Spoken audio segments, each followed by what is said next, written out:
Will Bryan Kohberger's parents tell on their son? Hello, True Crime Stories family. Welcome back. I love shopping online at Temu. Most items are of decent quality and priced much lower than retail.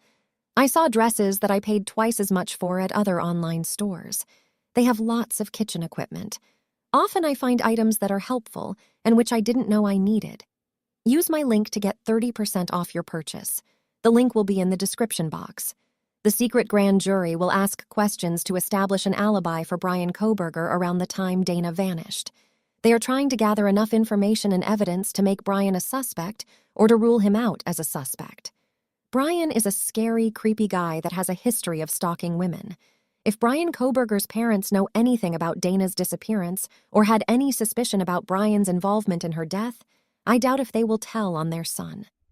Look at the Gabby Petito case. Brian Laundrie's parents knew what their son did to Gabby, and they didn't alert authorities or tell Gabby's family what they knew. Meanwhile, Gabby's family were desperate to find her. Brian Laundrie's mother wrote him a letter after he took Gabby's life and told him to burn it. Shame on her, the letter she wrote said. I just want you to remember I will always love you, and I know you will always love me. You are my boy. Nothing can make me stop loving you. Nothing can or ever will divide us, no matter what we do or where we go or what we say. We will always love each other.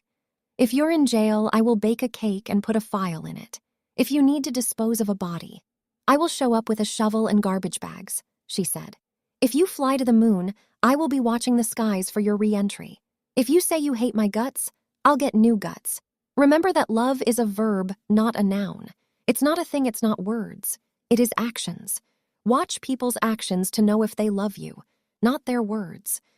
Therefore, I am certain that neither death nor life, nor angels, nor the ruling spirits, nor things present nor things to come, nor powers from above, nor powers from below, nothing in the entire created world can separate our love. Neither hostile powers nor messengers or heaven nor monarchs of earth. Nothing has the power to separate us. Romans 8:38, extended version. Bryan Kohberger could be connected to other cold cases. It is believed that he was typing in his own name and making Google searches that said Bryan Kohberger a suspect to make sure he wasn't a suspect in other crimes he could have committed years ago. What is an investigative grand jury? It's a grand jury whose primary function is to examine possible crimes and develop evidence not currently available to the prosecutor. Bryan's parents gave the grand jury testimony about what they know regarding the disappearance of Dana Smithers. They will also find out if there are any connections or family relationships with Bryan and Dana or their families.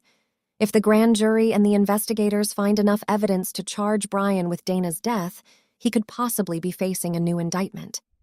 In a bombshell development, it emerged that Bryan Kohberger's parents were subpoenaed to appear before a grand jury today.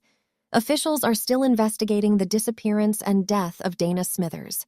Dana, 45 years old, was last seen alive in May 2022. Her remains were finally discovered last month, but her cause of death is still a mystery. It remains unclear what connection, if any, her disappearance and death may have to Bryan Kohberger, who was living close to Dana at the time she vanished. Multiple reports have revealed that Bryan's parents, Michael and Marianne Kohberger, were ordered to testify in the case. A source told CNN that Bryan's mother has already given evidence to the grand jury, while his father is expected to testify today.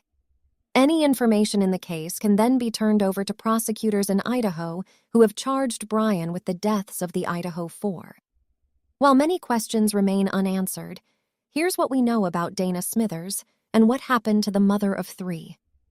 Dana's mysterious disappearance.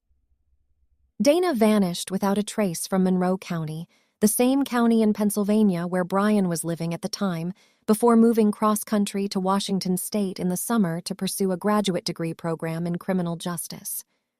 A Ring video camera captured Dana leaving a neighbor's house around 11:05 p.m. on May 28, 2022, holding her cell phone in her hand. She was never seen alive again. What was especially odd was that Dana's cell phone, wallet, and daily medication were all found at her home. Earlier that day, Dana and her youngest daughter had gone to a local festival at the Happy Hour Bar and Grill in Stroudsburg with her daughter's father. Sister Stacy told NBC's Dateline in December that the couple were no longer together, but were still on good terms. At the festival, Dana appeared to be having a good time, dancing and saying hello to people. The three later returned to the home that Dana, her daughter, and her mother shared. Later that night, Dana's best friend, Tara Cioni, said that she called into her home to hang out. The two women lived just a couple of doors down from each other and would often just stop by to see each other on an evening. "We're best friends. She's been my neighbor for 16 years. We've raised our children together," Tara told Dateline. "It was an open-door policy with her, so she came in and she was here for a little bit." Tara said that, in hindsight, she wonders if something was troubling her friend that night. Dana, who had a history of substance abuse, was smoking, something she only did if she was nervous or on edge. Tara said that Dana later asked her if she wanted to come back to her house to hang out, but she was tired and said she was going to bed. That was the last time anyone saw her. "If I would have known that was the last time I would have seen her, I would have definitely asked more questions, but I was sort of like, I'm going to bed." Looking back, Tara said that she doesn't think Dana was using drugs again. "I really don't think it was that," she said. Dana's sister Stacy added that she had recently had her medication adjusted and appeared to be getting much better at the time. It was the following morning when Dana's mother realized her daughter had not come home that night. Initially, the family wasn't too concerned, as Stacy said the 45-year-old had stayed out all night in the past. But when she didn't show up for Memorial Day celebrations with the family on May 30th, 2022, they knew something must be wrong. Dana was found thrown over an overpass near the expressway. Someone could have thrown her out of their car and left the state. Brian was getting ready to leave the state of Pennsylvania and go to Washington State University around the time she went missing. Dana went missing a week after Brian's college graduation. Brian graduated and left the state of Pennsylvania soon after and went to Pullman, Washington, just like he committed his crime in Idaho. Then he changed his license plates and went back home to Pennsylvania. I wonder if he changed his license plates around the time Dana went missing. Did investigators find evidence like Dana's DNA in Brian's car or her ID card at his house to connect Brian to Dana's death? Did investigators find camera footage from the gas station or businesses on the same road with a car similar to Brian's going by around the time Dana went missing? Was Brian communicating with Dana online prior to her going missing? Most people go out with their families or friends after they graduate. Brian could have gone out somewhere to celebrate his graduation and seen Dana and started stalking her since she lived close to his house.